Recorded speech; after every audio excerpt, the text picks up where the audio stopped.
O Senhor esteja convosco. Ele está no meio de nós. Proclamação do Evangelho de Jesus Cristo segundo João. Glória a vós, Senhor. Naquele tempo, houve um casamento em Caná da Galileia. A mãe de Jesus estava presente. Também Jesus e seus discípulos tinham sido convidados para o casamento. Como o vinho veio a faltar, a mãe de Jesus lhe disse: eles não têm mais vinho. Jesus respondeu-lhe: mulher, por que dizes isto a mim? Minha hora ainda não chegou. Sua mãe disse aos que estavam servindo: fazei o que ele vos disser. Estavam 6 talhas de pedras colocadas aí para a purificação que os judeus costumavam fazer. Em cada uma delas cabiam mais ou menos 100 litros. Jesus disse aos que estavam servindo: enchei as talhas de água. Encheram-nas até a boca. Jesus disse: agora tirai e levai ao mestre-sala. E eles levaram. O mestre-sala experimentou a água, que se tinha transformado em vinho. Ele não sabia de onde vinha, mas os que estavam servindo sabiam, pois eram eles que tinham tirado a água. O mestre-sala chamou então o noivo e lhe disse: todo mundo serve primeiro o vinho melhor, e quando os convidados já estão embriagados, serve o vinho menos bom. Mas tu guardaste o vinho melhor até agora. Este foi o início dos sinais de Jesus. Ele o realizou em Caná da Galileia e manifestou a sua glória. E seus discípulos creram nele. Palavra da salvação. Glória a vós, Senhor. Podeis sentar. A liturgia desse final de semana, ela propõe para nós, para nossa edificação, para nossa conscientização e para nossa conversão, uma comparação, uma alegoria, com a qual, através da qual, se quer colocar lado a lado a aliança matrimonial, o casamento, e as relações, a relação da igreja com Deus. A gente viu aí no texto do profeta Isaías, que ele, o profeta, não vai se calar, não vai ficar em silêncio, não vai descansar, enquanto não houver, vamos dizer assim, um sinal da presença do que depois no texto vai se dizer do esposo no meio do seu povo. Não é assim também conosco? Quando nós nos apaixonamos por alguém, parece que o nosso coração não cabe dentro do peito. A nossa vontade é sempre, cada vez mais, estar junto com a pessoa amada. Parece que a gente não cansa da companhia, das palavras, dos olhares. Seguindo para frente, o profeta Isaías diz que da terra de Sião, do povo de Jerusalém, não mais se poderá dizer, é uma terra abandonada. Dentro da metáfora, dentro da comparação, não dá mais para dizer que é uma mulher que não se casou, porque o Senhor Deus a tomou para si, o Senhor Deus a desposou, casou-se com ela porque se agradou dela. Veja que o profeta está fazendo uma comparação entre o casamento e a aliança de Deus com o povo, colocando o povo e a terra de Israel como a esposa, e ele, Deus, como o esposo. E aí ele fala assim, a esposa vai ser adornada com um diadema, né? O diadema é uma coroazinha pequena, muito bonita, com vestes vistosas, etc. Tudo para dizer que Deus vai cuidar do seu povo, assim como o esposo cuida da esposa. Quantas vezes nas nossas vidas, dentro do nosso matrimônio, dentro da nossa família, nós temos essa sensação de que estamos abandonados, de que estamos sozinhos. Às vezes olhamos para o nosso marido, para a nossa mulher, para os nossos filhos, e não sentimos nele o companheirismo, a parceria, a fidelidade que um prometeu ao outro no dia em que selaram o matrimônio. Quantas vezes nós nos sentimos como a terra de Sião, abandonada. Para nós, para quem sente isso no seu coração, o texto do profeta Isaías vem exatamente, precisamente responder a essa inquietação. Não poderá mais se dizer de ti abandonada. Pulando lá para o Evangelho, nós vemos no Evangelho de João, no texto escrito por João, que é um exímio catequista, esse texto que a gente sempre volta e meia para nele, o texto das bodas de Caná, onde os exegetas, os estudiosos da Bíblia, vão dizer que tem 3 ou 4 camadas de interpretação, tamanha era a sabedoria de João.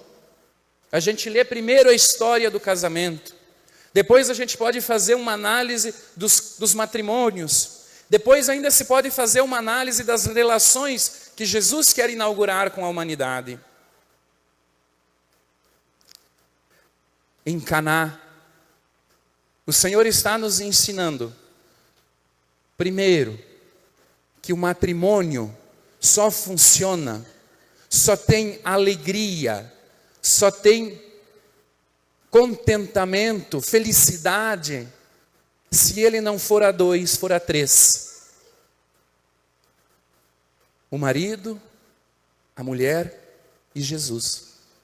É ele o vinho que traz felicidade. É ele aquele vinho melhor que substitui todos os nossos planos e estratégias de fazer o matrimônio funcionar. Olha como tem gente hoje na internet e nas mídias sociais e por aí afora dizendo como que o casamento tem que ser. Nós discutíamos aí há alguns dias que tamanha é a perversão da ideia de matrimônio, que quando eu vou me aproximar de alguém, antes ainda de casar ou de qualquer coisa, eu me aproximo com a intenção de me satisfazer. Eu me aproximo com a intenção de que eu seja feliz. E aí eu projeto no outro a ideia de que ele precisa me fazer feliz. Não é assim. Ninguém casa, ao menos não no projeto de Deus, para ser feliz. Se casa para fazer alguém feliz. Esses planos, esses projetos, essas ideias que nos são vendidas aí como a invenção da roda, assim, a coisa mais nova, que é o grande método do matrimônio, são esse vinho antigo, que não é de todo ruim, que muitas vezes pode até ajudar.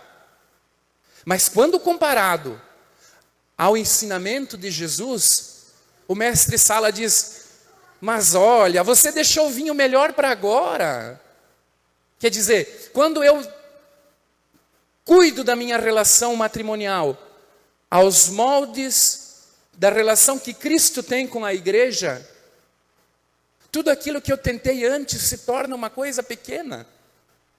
Quando eu me dou ao meu amado, à minha amada, assim como Cristo se doou à igreja, assim como a igreja está atenta ao Cristo, tudo que eu tentei antes para salvar o meu casamento se torna uma coisa assim que eu fiz, puxa vida, mas por que eu perdi tempo com aquilo? É só Cristo é quem revela de fato como a relação matrimonial, Cristo e sua igreja, como a relação matrimonial funciona, como a relação matrimonial realiza. Só Ele em comparação com a sua igreja. E do casamento, aqueles que já se casaram, né? Eu vejo que tem bastante jovens aqui na igreja, e até falava para o Padre Sérgio agora de manhã, que para mim é uma surpresa muito boa, né? Numa missa de domingo de manhã, ver tantos jovens, é uma coisa assim de impressionar, né? Então, de repente, os jovens ainda não saibam bem o que é isso, mas lembrem lá que no dia do matrimônio, vocês que já casaram, vocês prometeram que da vossa relação estariam abertos aos filhos que Deus mandasse, não é isso? O que isso quer dizer? Que o casamento supõe fecundidade. Assim como também da relação que Cristo, o esposo, tem com sua igreja, a esposa, também se supõe fecundidade. Vocês ouviram aquilo que de modo poético o salmista canta para nós? Nós vamos anunciar e cantar o nome do Senhor a todas as nações. Nós vamos falar e dizer e testemunhar com nossa vida e palavras que Ele é o Senhor a todos os povos, para fazer mais pessoas filhos do Pai, irmãos de Jesus. Fecundidade. Vocês prestaram atenção com toda certeza naquilo que São Paulo diz? Olha, há tantas possibilidades de exercer a fecundidade dentro da igreja. Uns têm o dom de falar, outros têm o dom da oração, outros têm o dom da fé, mas todos estão unidos no mesmo Espírito, na mesma fidelidade. Assim como marido e mulher não são dois, mas são um. Também eu que falo bem, eu que rezo bem, eu que tenho muita fé, não sou outro daquele que tem outros dons diferentes dos meus. Portanto, não posso tentar competir com aquele que faz algo diferente do que eu. A mim, Deus deu um dom. Ao outro, Deus deu outro. Mas somos um em Cristo. Quando tomamos a Eucaristia, nos tornamos uma comum união com Deus e com os irmãos. E com todos os católicos que no mundo comungam. Não mais 2, não mais 1,4 bilhões, mas um. Então, a liturgia deste final de semana nos provoca de muitas maneiras. Nos provoca a olhar para dentro das nossas relações matrimoniais. Como as estamos vivendo? A vivemos como quem está utilizando um objeto para se satisfazer? A vivemos como quem está procurando no outro e colocando no outro a obrigação de me fazer feliz? Ou como Cristo se doa completamente, inclusive no sacrifício da cruz por sua igreja, eu me dou completamente por meu esposo ou minha esposa. Também nos provoca a liturgia a pensar como estamos vivendo as nossas relações dentro da comunidade. Eu me dou pela comunidade, me entrego como Cristo se entregou pela igreja, ou estou procurando na comunidade um espaço de autopromoção, de validação? Para concluir, um último conselho que João nos dá. Fazer tudo isso, viver o Espírito de Cristo dentro da relação matrimonial e dentro da relação comunitária não é tarefa fácil. É difícil. É difícil assim, sabe? Você abrir mão de si mesmo pelo esposo, pela esposa, abrir mão de si mesmo pelo irmão que precisa, pela comunidade que precisa. Por isso que, para isso, João aconselha vivamente a intercessão da Virgem Maria.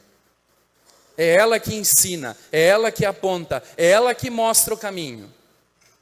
É ela que diz, façam tudo o que Ele vos disser. Imitem, configurem-se a Cristo. Essa é a palavra da Virgem Maria.